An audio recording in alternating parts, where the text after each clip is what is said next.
The Subcommittee on Government Operations will come to order, and without objection, the Chair is authorized to declare a recess at any time. I want to thank you both for coming. We have a few other things that are going on, so we'll have members coming in and out. We're here today, obviously, to examine the Taxpayer Advocate's 2015 annual report. The Taxpayer Advocate is she is statutorily required to provide a report to Congress and must also identify 20 of the most serious problems facing the American taxpayer. So I look forward to hearing from my friend Nina Olson, the Taxpayer Advocate, about how to better serve the American taxpayers by overcoming these problems. I would, on a personal note, just say thank you, Ms. Olson, for coming to Western North Carolina to advocate on behalf of the taxpayer and really to hear the concerns of so many. It was very refreshing, well received, and it just shows that you're going the extra mile to get that input. I'd also like to thank you for your dedication to working to protect the American taxpayer. This was on full display when you came to my district for the town hall, but it was also interesting to see the other information that was helpful to understand about tax administration. As far as this year's annual report, I'd like to note that as we look to spend considerable time discussing the future state plan that is currently being developed by the IRS. This plan will lead to a greater electronic tax administration and online service for the IRS. We obviously have a witness here from my home state of from Greensboro, North Carolina, to talk on those issues. And these are a positive and important trend for the American taxpayer. However, we want to make sure that we have the responsibility to ensure that these are done in a safe, secure manner that protects the information and rights of the taxpayer. So I would welcome comments of the Taxpayer Advocate on this topic, as well as yours, Mr. Buttenow, the Chairman of the Electronic Tax Administration Advisory Committee.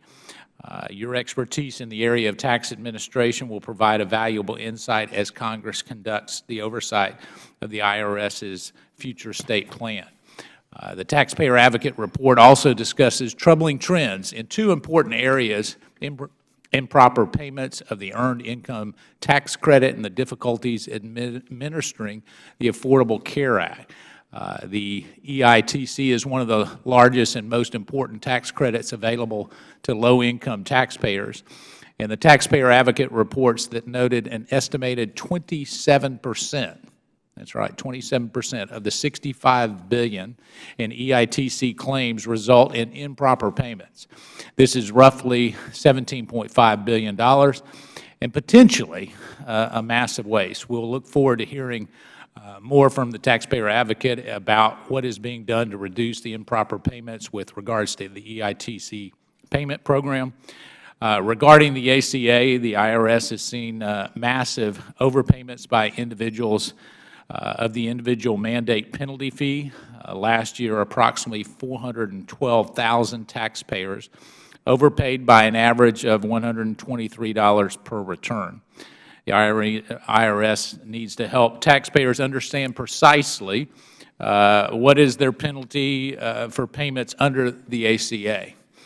The Taxpayer Advocate also noted that the businesses face a complicated calculation to establish their obligations to pay the employer shared responsibility payment under the ACA.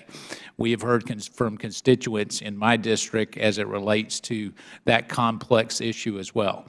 The IRS has not issued any clear guidance to help them calculate that payment obligation.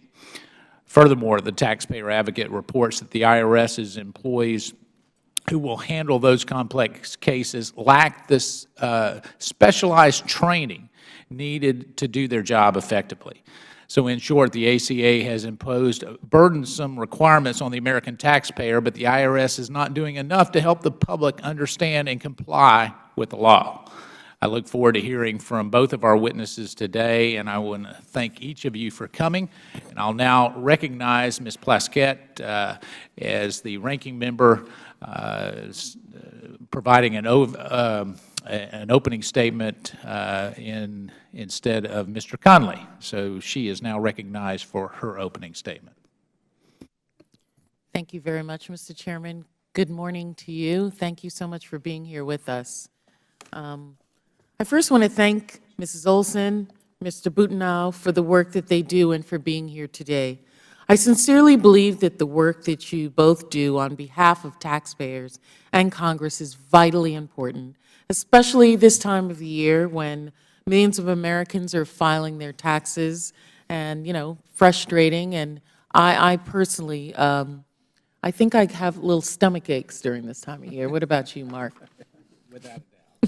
I hear from my constituents, and I know, Ms. Olson, you hear from people all over the country who find themselves this time of year frustrated and stressed. I appreciate the forums you've been holding around the country, listening to stakeholders and taxpayers alike so that we can learn what their concerns are and how we can look for solutions. That's fantastic. Many of these frustrations stem from having a difficult time getting through to a person at the IRS, whether it's the long wait times for calls or not having a call answered at all. Unfortunately, this less than robust service is not unexpected. When Congress slashes the inflation-adjusted budget of the IRS by $1.2 billion, I do not know what we expect to happen to taxpayer services.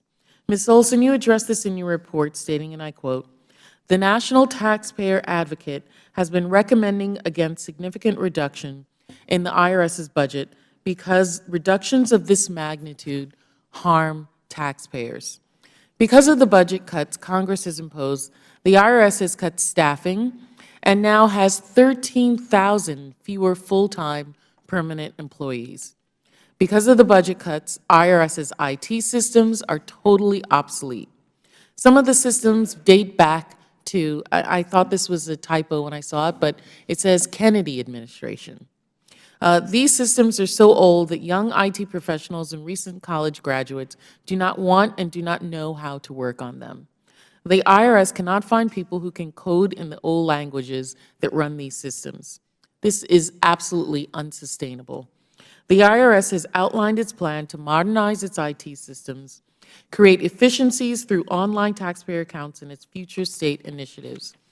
Congress needs to fund this initiative so that we can reverse this trend of degrading taxpayer services because of the cuts we've made. Congress approved $290 million in additional funding for fiscal year 2016, which was a step in the right direction, but we need to make strides, not mere steps. But online customer service is not a one-size-fits-all solution for the country. There are millions of taxpayers who do not have access to or feel comfortable doing financial transactions online still. The IRS needs to take this into account. Ms. Olson, I understand you have some concerns about this plan, and I look forward to hearing from you today, and the IRS needs to take these concerns into account when moving forward. The IRS needs to be transparent and engage with taxpayers and Congress as they develop the future state initiative. You also raised an excellent point, Mrs. Olson, when you state, and I quote, "In this environment of more work and inadequate funding, it is easy to bash the IRS. This bashing, in turn, can produce a bunker mentality in the IRS that makes it wary of sharing things with the public until they are absolutely finalized.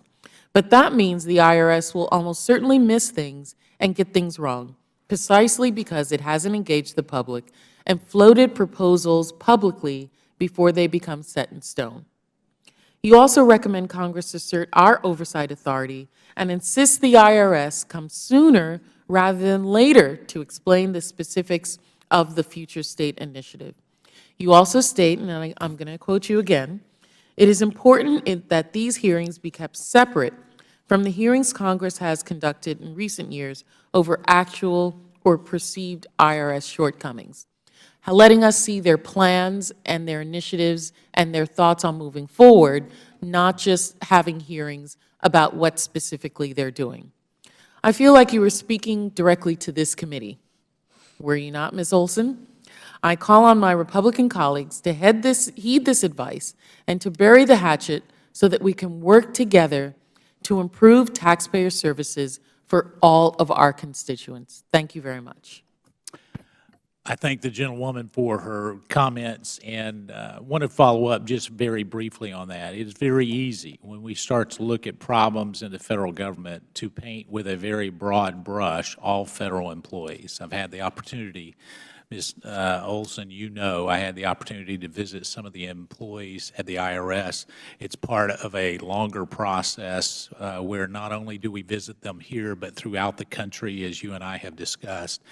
And so I want, for the record today, for all those IRS employees to know that the vast majority of them want to serve the American taxpayer, not only in a professional manner, but in one that is indicative of customer service that would be highlighted in the best of the private sector. So my hat's off to the hundreds of thousands of federal workers who each day show up. I'm committed in a bipartisan way to make sure that we address the real problems and focus in on that. That's the reason for this hearing today. And yet at the same time, applaud those who day in, day out show up to work very diligently on behalf of the American taxpayer. So I'd like to say that we will hold the record open for 5 legislative days for any member who would like to submit a written statement. We'll now recognize our panel of witnesses. I'm pleased to welcome Ms. Nina Olson, the National Taxpayer Advocate at the Internal Revenue Service, and Mr. James Butnow, the Chairman of the Electronic Tax Administration Advisory Committee at the Internal Revenue Service. Welcome to you both, and pursuant to committee rules, all witnesses will be sworn in before they testify, so I'd ask you to please rise and raise your right hand. Do you solemnly swear or affirm that the testimony you are about to give will be the truth, the whole truth, and nothing but the truth? Thank you. Let the record reflect that the witnesses answered in the affirmative. You may be seated. In order to allow time for discussion and questions, we'd ask that you limit your oral testimony to 5 minutes, but your entire written statement will be made part of the record. So I'd like to recognize you, Ms. Olson, for 5 minutes. Okay. Chairman Meadows, Ranking Member Plaskett, and distinguished members of the subcommittee, thank you for holding today's hearing on the National Taxpayer Advocate's 2015 Annual Report to Congress. In the report, I identified the IRS's future state plan as the #1 most serious problem for taxpayers, and I will focus on that issue in my testimony today. I will start with a simple but foundational question. What is taxation about? To my mind, taxation involves taking money from one person and applying that taking to the greater good of many, if not all. That is an extraordinary thing to ask of people. A tax system depends on taxpayers being willing to offer up their hard-earned or saved dollars and let their money be applied to everyone's or someone else's benefit. So the central question in tax administration is, how do we promote that willingness? What does the tax administrator need to do to maintain and expand taxpayers' willingness to pay their taxes? The answers to these questions should drive both the current and future state of the IRS. Taxpayers are experiencing many problems today because the IRS lacks adequate resources to assist them. Since fiscal year 2010, we estimate the IRS's budget has been reduced by about 19% on an inflation-adjusted basis. That is a huge reduction for any organization, particularly one as labor-intensive as the IRS. This year, Congress has given the IRS an additional $290 million, which is very helpful, and I am hopeful Congress will continue to provide additional funding in the coming years to ensure our nation's taxpayers receive the assistance they deserve. Budget constraints have greatly influenced the IRS future state plan that envisions how the agency will operate in 5 years and beyond. A central component of the plan is the creation of and reliance on online taxpayer accounts. The IRS believes online accounts will produce significant cost savings and enable it to substantially reduce its expenditures for telephone and in-person assistance. The crux of my disagreement with the IRS boils down to whether taxpayers will ultimately use online accounts as a substitute for personal service or whether taxpayers will use online accounts as a supplement to for personal service. While I have long advocated that the IRS offer online account access to taxpayers, I believe the IRS is wrong in assuming online accounts will substantially reduce taxpayer demand for telephone and face-to-face assistance for many reasons, including that millions of taxpayers do not have Internet access, millions of taxpayers with Internet access do not feel comfortable trying to resolve important financial matters over the Internet, particularly in the face of massive security breaches on online government systems, and many taxpayers are not cookie-cutter, thus requiring a degree of back-and-forth discussion that is better suited for conversation and that taxpayers will insist upon.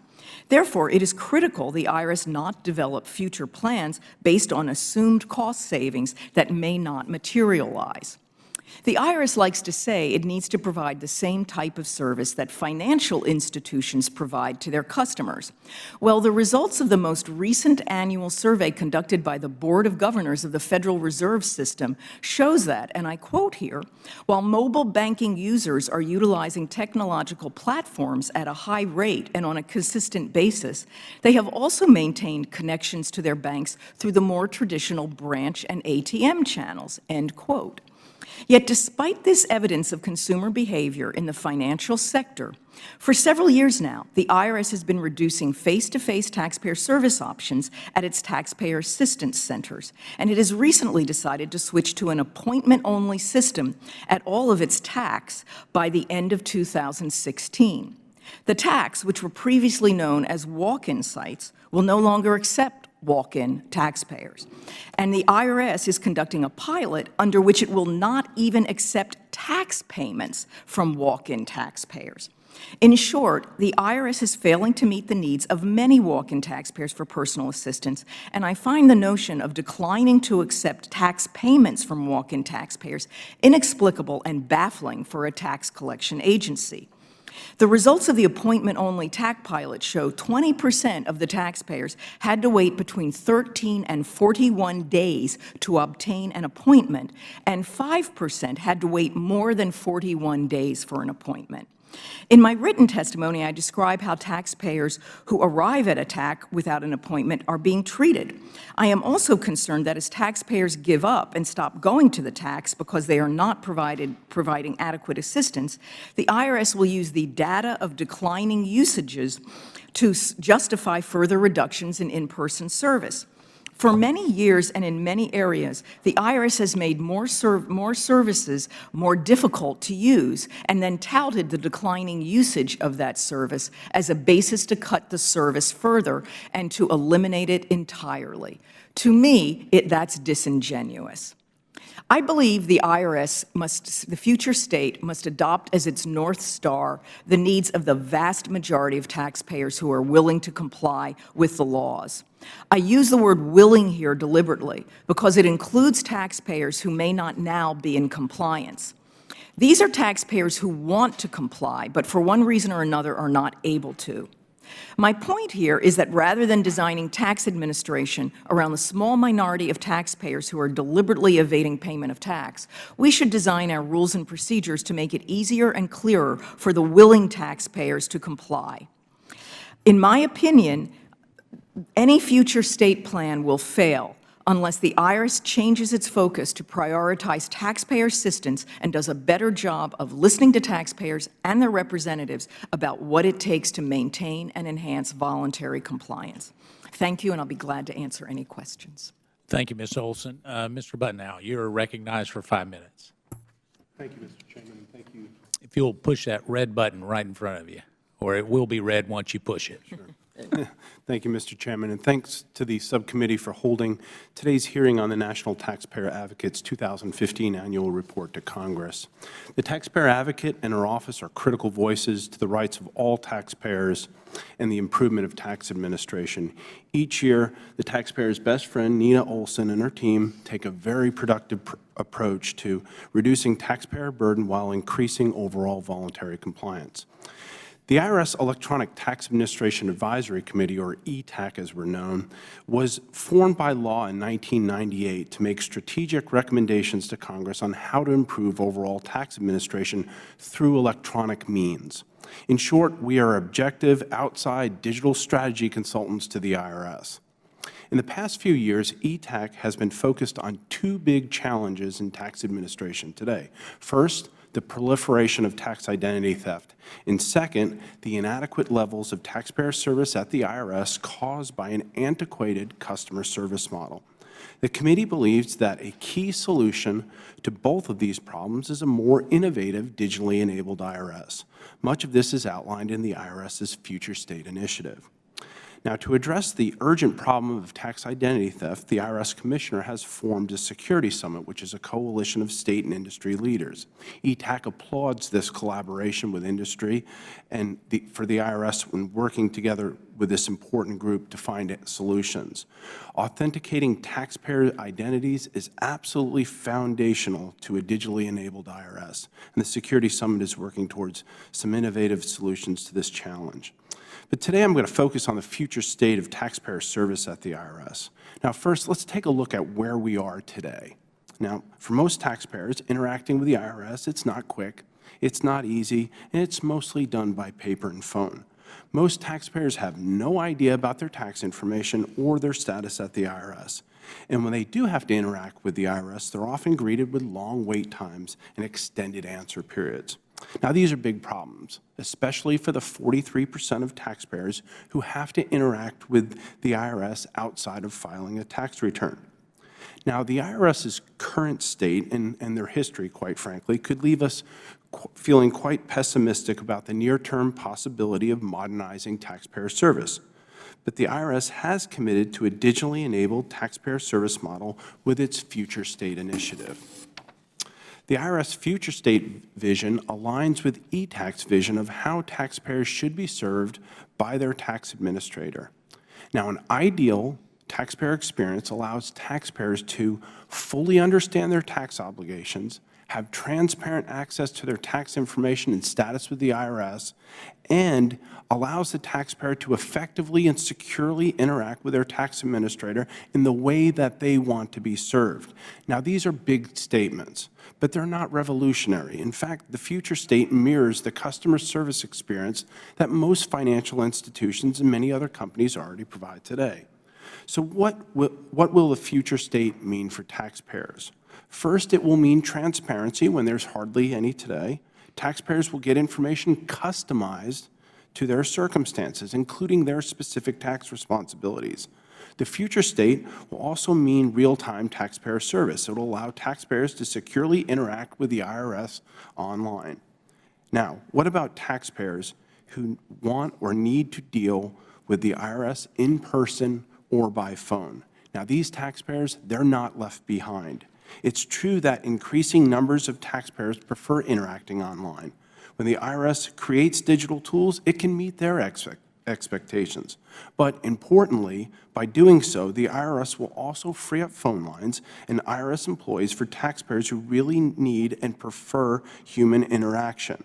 The IRS will meet taxpayers where they want to be served, whether it's online, by phone, by chat, by a taxpayer assistance center, a VITA site, or a low-income taxpayer clinic, or through a tax professional. Now, let me sum it all up. The future state of the IRS enables technology as part of a holistic taxpayer service strategy. The future state embraces digital solutions to allow the IRS to maximize its limited resources. It creates targeted capacity to serve all taxpayers the way they want to be served. ETAC endorses the digital service components of the IRS Future State Plan. Now, to take it a step further, we have advocated to Congress that the IRS actually accelerate these plans. But this won't be easy. We know that the IRS has many obstacles to overcome. And this includes satisfying all of us that the security of taxpayer information comes absolutely first. So on behalf of the ETAC, thank you for inviting us to testify on this important topic on the future state of the IRS. I'd be happy to take any questions from the subcommittee. Thank you so much. The Chair recognizes the Vice Chair of the Government Operations Subcommittee, the gentleman from Michigan, Mr. Wahlberg, for a series of questions. Thank you, Mr. Chairman. And probably the three of us being here indicates that we don't fear the IRS, right? So then why are we here? No, I certainly agree with the points you made about the general IRS employee attempting to do their job, but the difficult job. Ms. Olson, 2015 is the first year that the IRS has to implement a number of measures that are targeted with the Affordable Care Act. For example, one of those being the employer shared responsibility payment. Your report suggested that the IRS doesn't know which employees are going to be responsible for evaluating employers, so those employees probably will not have adequate training, if I understand the report. Let me ask you, what complexities will the IRS employees face in determining which employers must pay the employer shared responsibility payment? I think there are a lot of questions about what employees are going to be included in some very complex calculations to determine who is covered, who should be covered, and then who isn't covered. And that all goes into the calculation of whether the employer is going to be penalized. And the penalty is very, very stiff and very steep. And our concern has been that we have heard from a lot of employers about the complexity of these determinations and that they have not been able to get answers in the way or with the speed that they need to get them. This is a new initiative, but I think this is where transparency and engaging with the population that's going to be penalized should have happened a long time ago and needs to happen now and really needs to heed them, what their concerns are. Do you see any efforts toward that direction? I think people are trying. I think that that it's not as open as I would like. I also think some of it is that the IRS isn't the only one involved in this. You know, they're getting information from other areas. The law is very complex, and there are lots of government agencies involved. It's getting better, but we want to see more engagement, and we want to see more guidance, even if it's put out there in a temporary format. Okay. Another area with ACA is the work week, the hours, 30 hours provisions that's there. IRS, from your report, has failed to issue formal guidance about calculating full-time employees for the Employer Shared Responsibility Act. Has the IRS offered a reason why it will not help employers, especially when they can't use the website and the information on the website as a defense for failure to do it the way the IRS then says they should?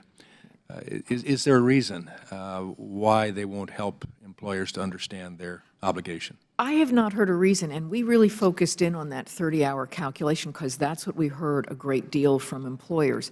You know, they need to have some certainty. In a way, they'll accept an answer as long as they have an answer so that then they can do their own programming. There's a whole domino effect to this guidance. You know, once you get it out there, people have to program their own systems. They have to do their assurance processes and things like that. And people are doing the best they can, and they're worried that they will be penalized, and the penalties won't be abated if they show good faith effort. And we're trying to identify the issues and raise them to the IRS and get them to engage with the community. Certainly guidelines ought to be a defense. You would think so. If they've attempted to follow Yes. it. If you tried to follow what was generic out there on the website, that goes to the penalty abatement. But again, why would you want to put an employer in the position of having to ask for penalty abatement when they could have avoided the penalty in the beginning if they had the guidance? Yeah. On the individual shared responsibility payment issue, you've indicated that in tax year 2014, approximately 412,000 taxpayers overpaid the penalty associated with a failure to comply. The average, you stated, was $123 per return. What percentage of taxpayers had to make the individual shared responsibility payment? Pardon? What percentage of taxpayers?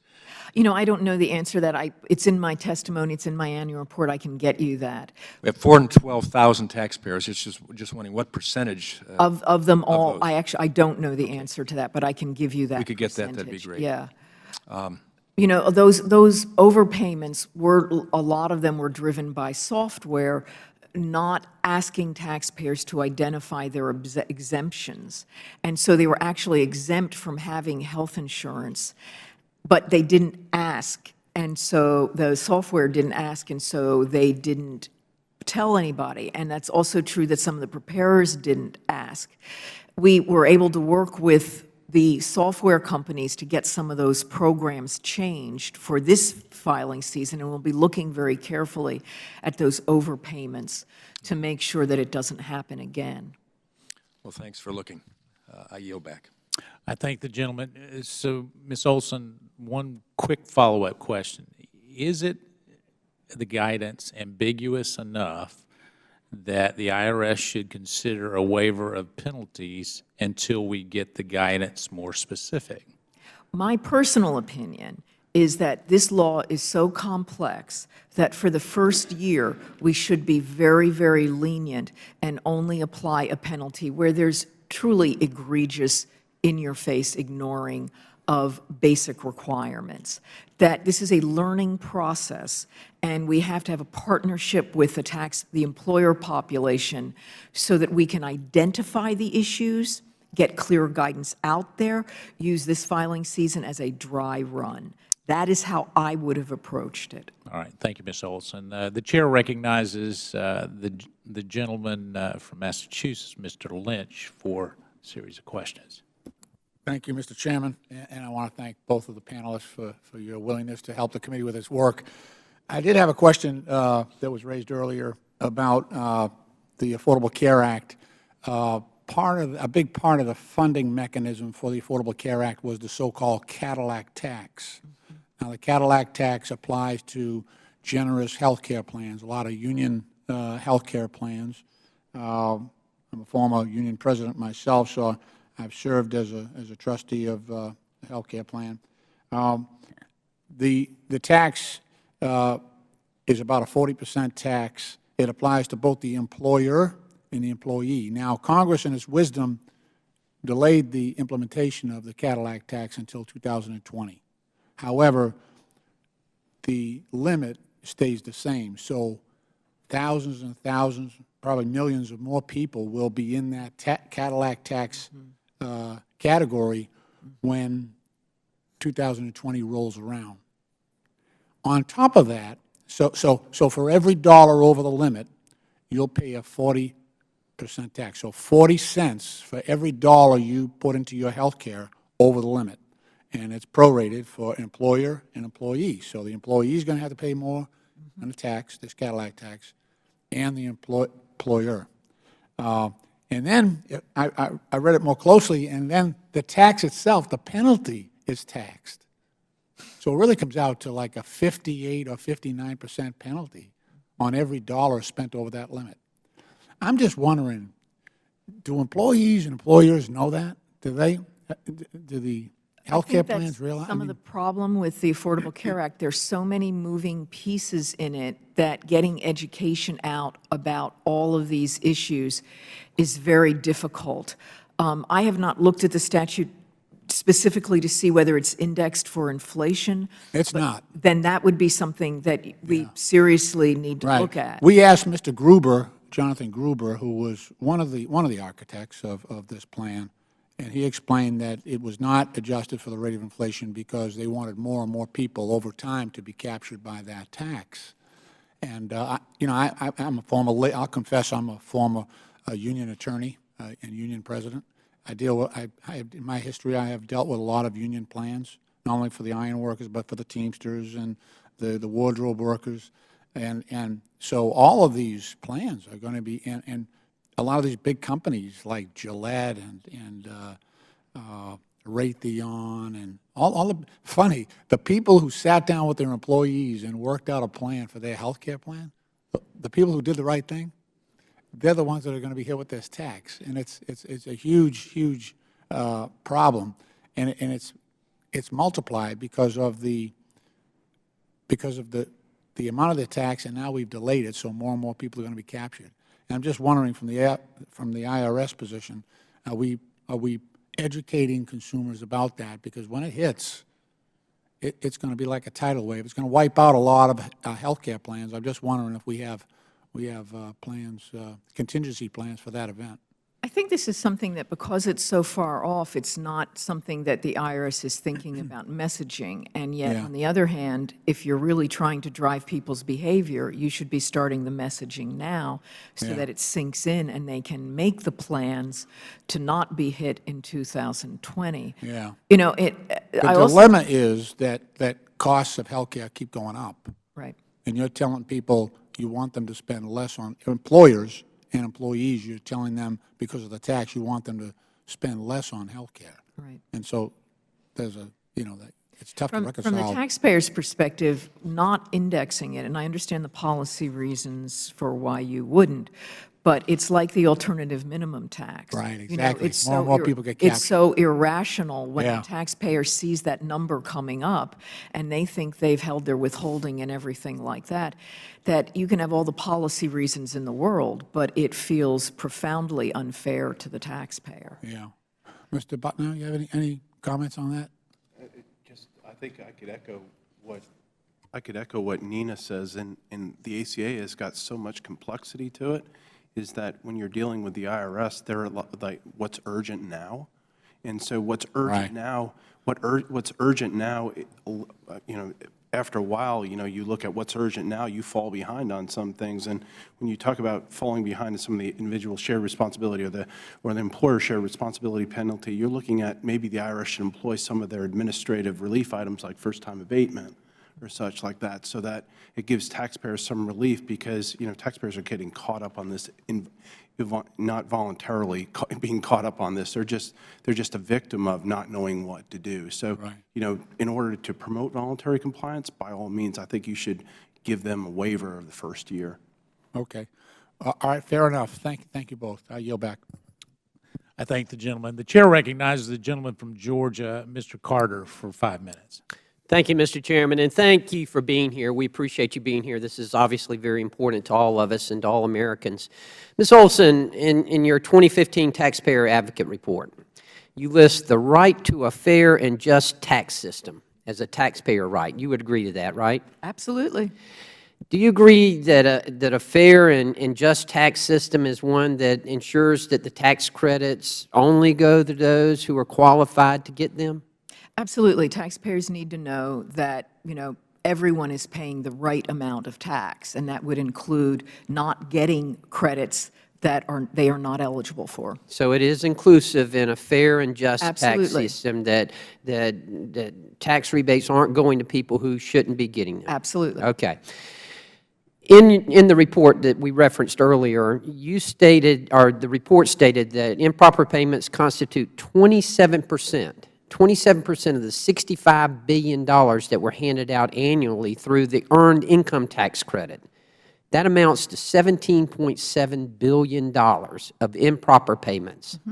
$17.7 billion of improper payments. How do filers obtain improper payments? How does that happen? These improper payments come in when taxpayers fill out their tax return and claim the Earned Income Tax Credit. And the payments can occur for overpayments can occur for many reasons. It can be that they are incorrectly stating their income. They can be claiming a child that they are not eligible to claim, because that's where most of the eligibility, that's the eligibility requirement, to have a qualifying child. The law is very complex, and it's easy to fall afoul. There are a percentage of those payments, although no one really knows, that are attributable just out-and-out fraud, whether it's that there's a preparer involved saying, okay, here you claim somebody else's child, or a taxpayer decides that they're going to claim somebody else's child. Okay. Well, let me ask you specifically. Is it possible, in your research, has it indicated that illegal immigrants have received some of these improper payments from the Earned Income Tax Credit? It should not be possible, because if they're undocumented. But does your research indicate that it has? I do not see that as, the IRS does not see that as a major issue, because for the Earned But Income Tax Credit. Not as a major issue, but No, is it an but issue? I do not think it is, because for the Earned Income Tax Credit, you have to have a Social Security number and use that on the return. You cannot use an ID. But we're not naive enough to believe that there aren't fraudulent Social Security numbers out there. There are Social Security numbers that people, identity thieves are using, and if someone who's an undocumented person or an illegal immigrant, as you call it, files a return with someone else's Social Security number, that is identity theft. I understand. we have- I'm sorry, I don't mean to interrupt, but I don't know that we're necessarily going to agree on this, but I want to ask you, is it possible for an illegal immigrant who's given or granted protection or protected status, for an illegal immigrant who's granted protected status under President Obama's executive actions, can they obtain the Earned Income Tax Credit? If they have a Social Security number under that program that's authorized for work, Is it possible to get a Social Security number under that I don't program? know the answer under that program, but if under that program they could get a Social Security number authorized for work, they could claim the Earned Income Credit under the law. So the answer to my question, can an illegal immigrant who is granted protected status under President Obama's executive orders obtain the Earned Income Tax Credit? The answer is yes. If they have a Social Security number authorized for work. That's the requirement. That's in the Earned Income Credit, you have to have a Social Security number authorized to work. Your spouse has to have a Social Security number authorized to work. And your child that you're using has to have a Social Security number authorized to work. Okay. As I understand it, improper payments of the Earned Income Tax Credit have increased since 2005. They've increased from 2005 to the present day. There may have been an increase. I thought it was fairly Is it stable. possible that that increase can be attributed to illegal immigrants? My personal opinion is not. That's my personal opinion. Do any of the studies indicate and None of back the up your IRS personal opinion? None of the IRS studies indicate that. I'm just telling you what the sources of the error for the Earned Income Credit, the majority of the errors are attributable to overstated income. I understand, but I'm specifically interested in illegal immigrants who are getting this, and all I want to ask you, my final question, is the administration addressing, or the IRS, are you addressing this at all? The IRS is certainly looking at undocumented persons who don't have Social Security numbers getting credits that they shouldn't be getting. They are certainly looking at that. I would certainly hope so, because as we started out this conversation, a fair and just tax system would certainly involve that. Thank you, Mr. Chairman, and I yield back. I thank the gentleman. The chair recognizes himself for a series of questions, and depending on votes, they're supposed to call votes here shortly. We'll see whether Mr. Lynch and I have a series of second questions. Mr. Buttnow, let me come to you. With the electronic filing, and that being your expertise, do you see that electronic filing has increased the likelihood of identity theft at the IRS? I need you to hit your button. Absolutely. I think it's one of the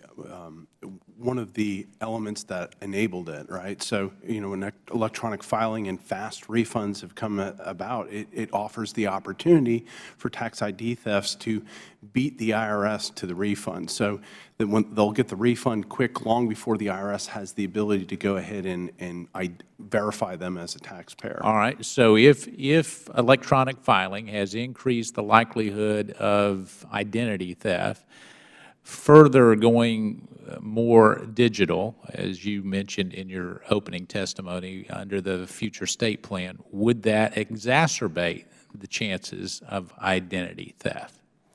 It could. It very well could. But if you adopt industry standards of authentication, it may in fact actually work in the opposite. One thing that we don't have in our system today is we don't verify taxpayers before they file. Anybody can come and go, right?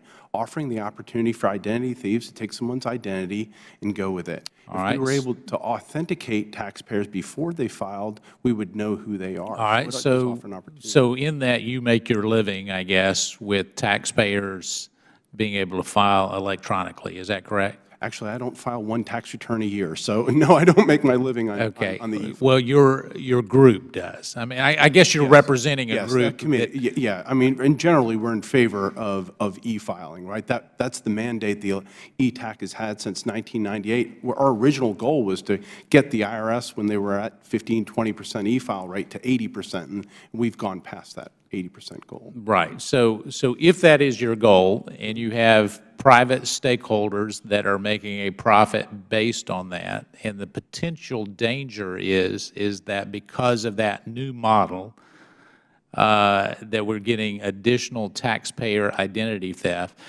the hard question is what liability or what protections does the private sector have versus the federal government? And that's the fundamental question we have to have. Is this all the IRS's responsibility, or is there a responsibility for the preparer/authenticator, as you have just mentioned? Well, I think it's a shared effort, right? I think it's definitely a shared effort, and that's what the Security Summit is looking to do, is to find where software companies can go ahead and put in those additional authentications, and they have done that. All right. But understand that detection at the back end of it is still ultimately just detection. Prevention would be a better method. I understand that.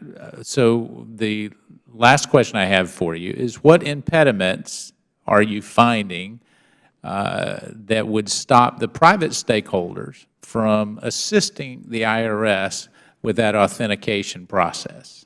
The IRS's willingness to do so, right? So you're saying they're not willing to do so? Well, the IRS is clearly, obviously, the tax administrator. Them dealing with private industry is I mean, obviously they're doing it more and more. But this future state plan calls for more electronic filing and everything to be online, online and transparent, but online and digital in its nature, so that we go what we call to a virtual customer service rep versus a real customer service rep. So you're saying that they're not willing to help the stakeholders authenticate?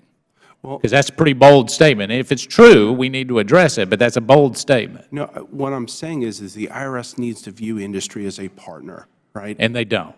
Well, it's a tenuous relationship, right? So you definitely need to look at if you want the best technology out there. I'm not sure that looking inside the IRS to understand that is the best place, right? So how can Mr. Lynch, let me cut you off there because I'm running out of time. How can Mr. Lynch and I assist you with the IRS to make sure that it's a hand-in-glove approach versus I think your adjective was contentious? Did you say contentious? It is tenuous. Tenuous, okay, yes. All right, wrong word, but go ahead. Tenuous, how can Mr. Lynch and I help you there?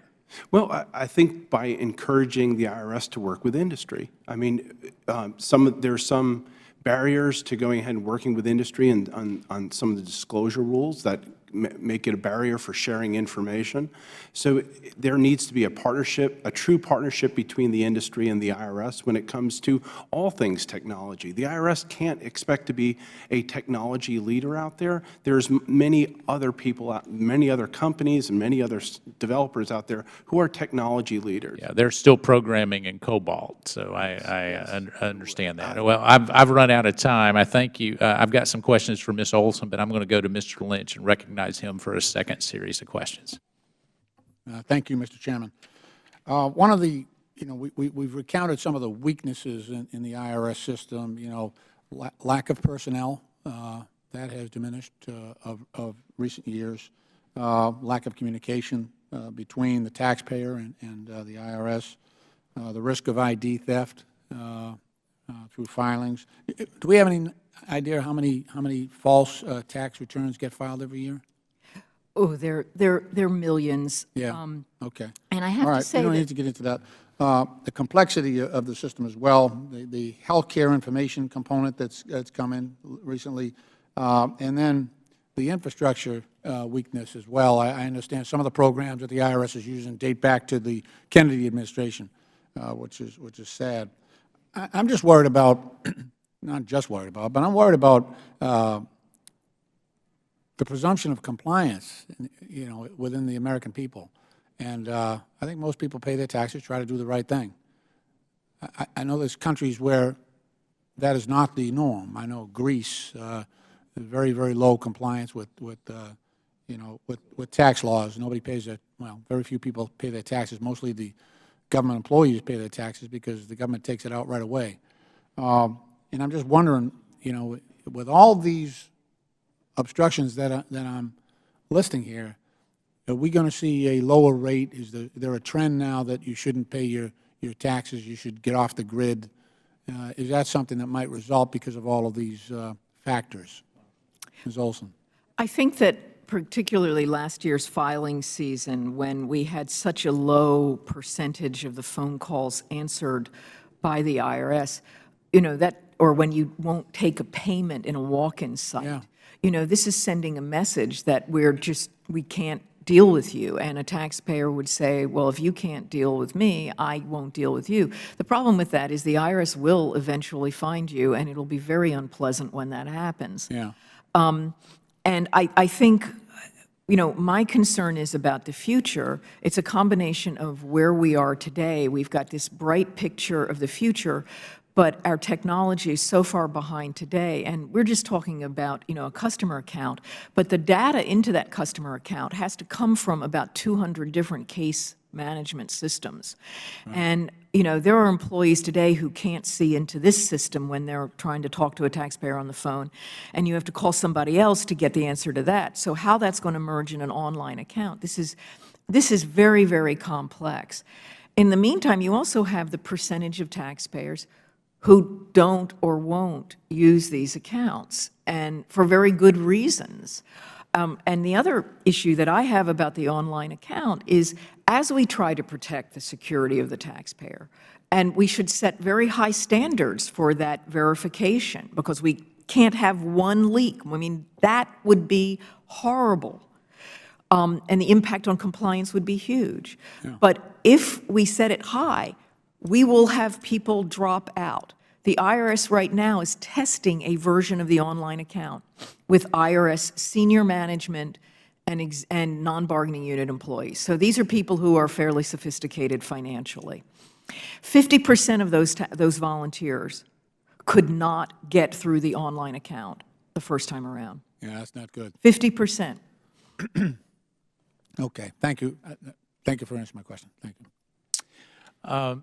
Ms. Olson, I want to come back to a few things that have been mentioned today, but one of the things I heard when you were in Western North Carolina, it was that we have a greater need for personal contact, that even with the online tools that may be here, that when that interaction, when there's a letter that comes from the IRS, that there is a desire to have not only a personal contact, but just someone who can manage the system. And the frustration that I heard in the room was of hours of holding, of just trying to get a real person somewhere who can answer the question. And then when they call back, that they don't leave enough detail, that it actually leaves kind of this, they pass the football back, but they're not sure who they're getting the pass from.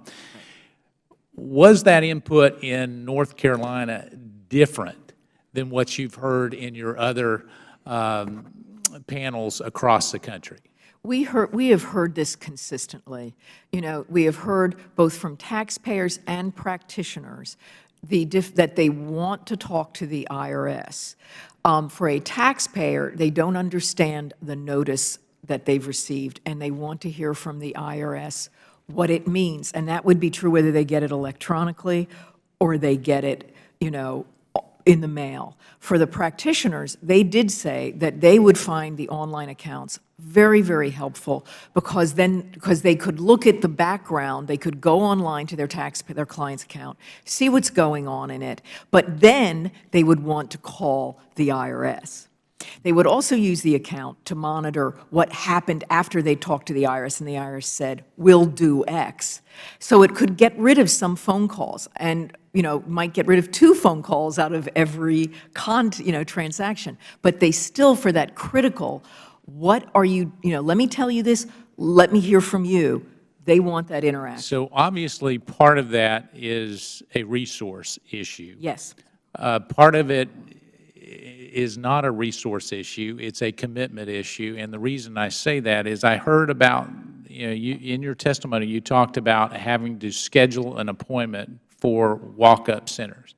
Now, we all love the fact that we need an appointment, but the other part of that is that what is perplexing to me is you have a willing taxpayer willing to give some of their hard-earned dollars to the IRS and show up, and they're saying, we can't take the payment because you don't have an appointment. Is that correct? That's correct. Is that not insane? I mean, I've worked in collections. I won't make you comment on whether that's insane or not. I'm perfectly fine commenting on it. It is insane. I don't understand the policy. I think it says to the taxpayers standing there saying, what? So we've heard a little bit about a directive memo that would suggest on what, as people try to comply, where there's this compromise and they're saying, okay, here's my down payment. And in the past, is my understanding, in the past, if they're not up to speed on all their tax returns, we've taken that money and we've held it and said, you need to get caught up, and once you get caught up, we'll be able to agree to this.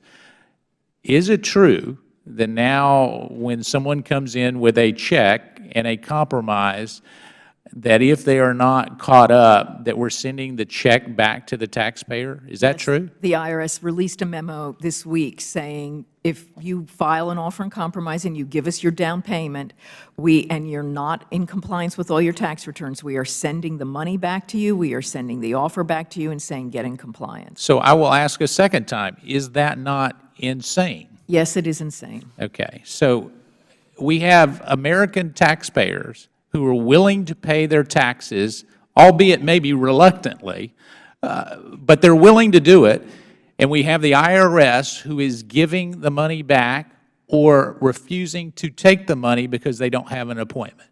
Yes, that makes no sense. That should be headlines. I mean, I don't understand why we would do that. So what can Mr. Lynch and I and Mr. Jordan and I do with Commissioner Koskinen to help him perhaps see the error of their ways? What would you recommend?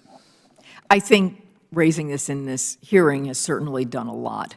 But I honestly think that the IRS needs to do a better job when it makes these decisions of analyzing the consequences of these decisions and not just look at we're saving money because we're not handling these in-person contacts that are $60 per contact. You may have spent $60, but you might have brought in $5,000 by serving that taxpayer in that walk-in site. And that's not the analysis that's happening, and that needs to be asked for. Would you be willing to give this committee in the next 45 days or so your recommendations on what legislative fixes that you would recommend? Or actually, I'm asking you to do that. Yes. And so if you would be willing to do that, what I would like to do is to make sure in a bipartisan way we address that. There are a number of others. I think they're about to call votes. I'm going to recognize the gentleman from Ohio for a series of questions. Thank you. Yes. Thank you, Mr. Chairman. Ms. Olson, thank you for being here and for work of your office. Are you familiar with we had earlier this week the GAO here in this committee room talking about the $385 billion annual tax gap that exists. You're familiar with the GAO's report? I haven't read their most recent, but I'm very familiar with the tax gap in their work. Yeah, and would you agree that that's a pretty accurate figure they've put on it? I mean, the gentleman here from the IRS frankly agreed with GAO's finding. Well, I think that data comes from the IRS, So you think it's right? So it's as correct as it's the known tax gap. There's an unknown tax gap, criminal activity, things like that. But yes, I think there's a general consensus that's the figure. And obviously, all the Americans who pay their taxes would expect that all the revenue should be generated and that they would get the type of service that, they need from or expect from their government, and that's maybe not happening because of the failure to collect all the revenue due. We have looked at the tax gap as a surtax on the taxpayers who are paying their taxes. Exactly right. And GAO recommended 112,